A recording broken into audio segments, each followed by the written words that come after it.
Hey y'all, welcome back to another Freedom School. It is your girl Bianca, and today we are talking about night doctors. Now, this topic was really difficult for me to research just because of the information that I found, but I feel like it's very important for us to at least be aware of this information, especially in our community. The night doctor is really known as a folklore, a tall tale, a legend of doctors and or healthcare workers that would come in the night and steal, kidnap black people, slaves at that time, and use them for untoward experiment. They would kill them. They would perform experiments on them, both live and dead. It's known as a folklore because slave masters would use this tale to scare slaves into not migrating north during the Great Migration of the United States. This concept of the night doctor is also real. In the 1800s and even before then, there weren't a lot of regulations on research and the health field, and consent, informed consent, and even the humanity of people of color, of even women, were not really taken into regard. Slaves were seen as subhuman, but black people were not thought to have the same amount of pain as their white counterparts.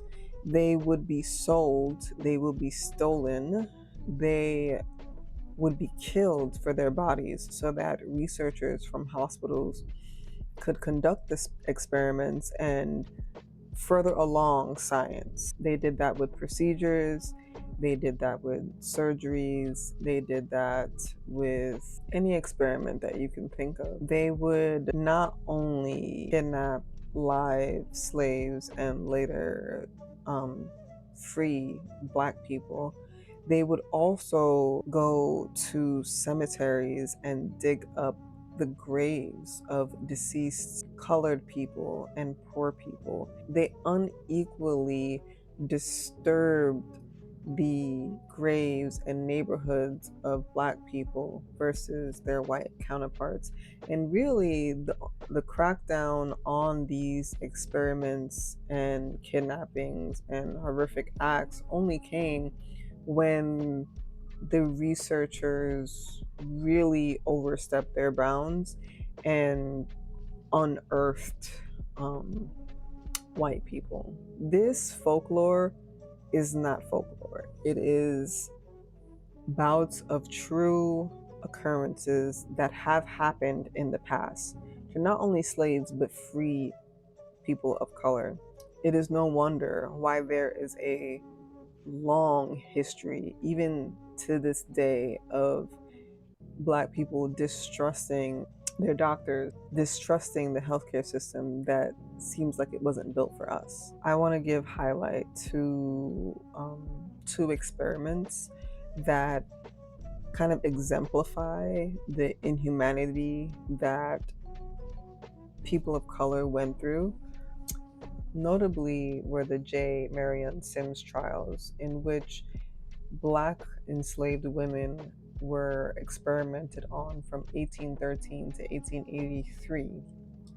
They were subjected without anesthesia, without consent, and without ways of reducing their pain through multiple, sometimes more than 5 gynecological procedures within a short amount of time. The researcher was trying to perfect the repair of the vesicovaginal fistula, which is a tear or opening that sometimes occurs between the bladder and the vagina.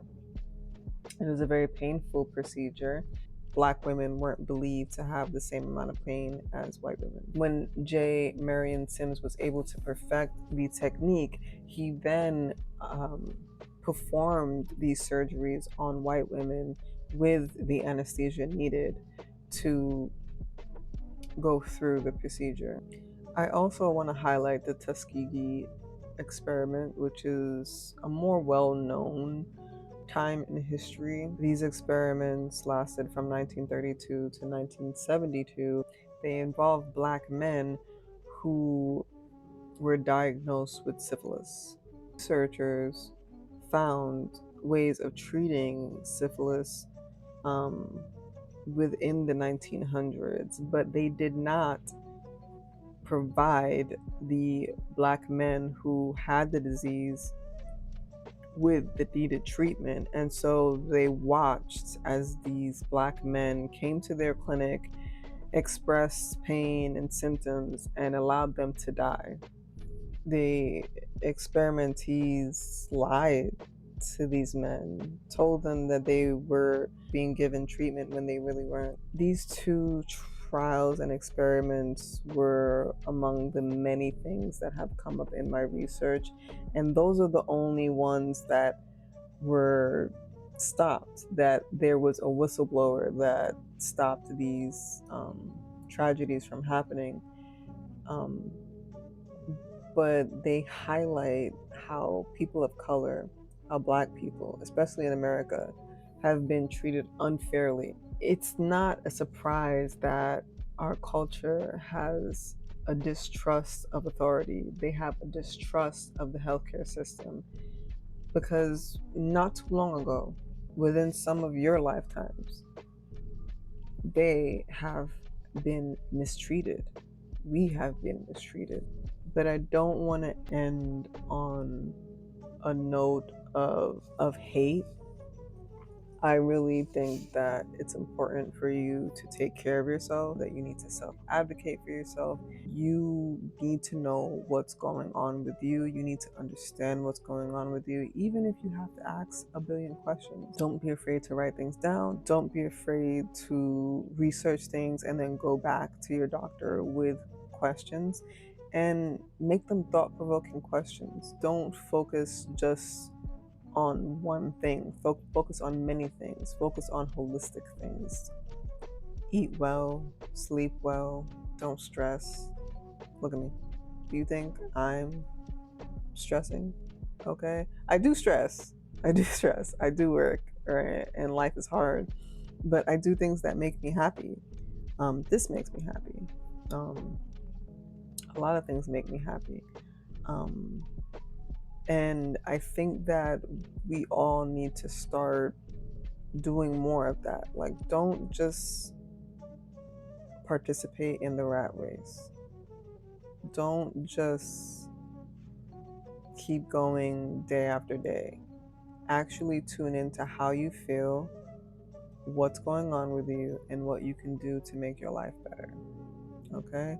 Research the pills that you're taking, know what medicines you're taking, know the treatments that you're going through before you go through them and even after you go through them, so that you are an informed consumer.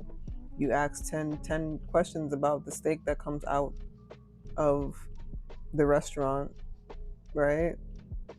Ask 10 questions about the stuff that they're putting in your body, right? Um, our healthcare system has come a long way. I don't put this information out there to scare you. I put this information out there because it is our history.